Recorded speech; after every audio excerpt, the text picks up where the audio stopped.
రాజన్న సిరిసిల్ల జిల్లా వేములవాడలోని నగదు చోరీ ఘటన కలకలం రేపింది.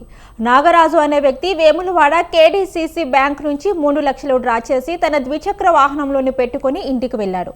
అనంతరం కొద్దిసేపటి తర్వాత బయటికి వచ్చి చూసేసరికి బైక్లో ఉంచిన నగదు కనిపించకుండా పోయింది. మరి ఇదే అంశానికి సంబంధించి మరింత సమాచారాన్ని మా ప్రతినిధి సంతోష్ అందిస్తారు. సంతోష్.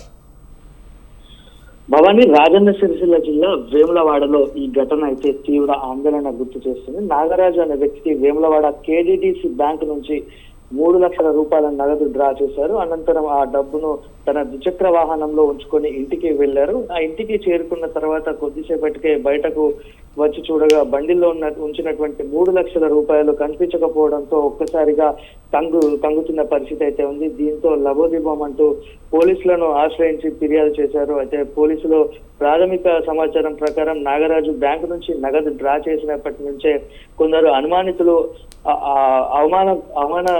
అనుమానాస్పదంగా వెంబడించినట్లుగా కూడా పోలీసులు అనుమానిస్తున్నారు.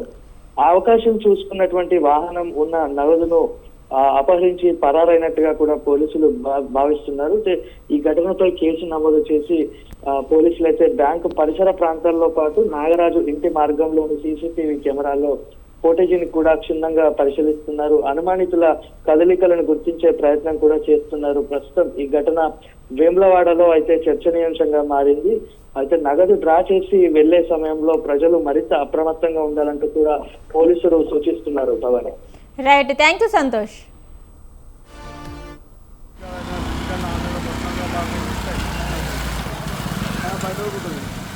అది ఆగపోతే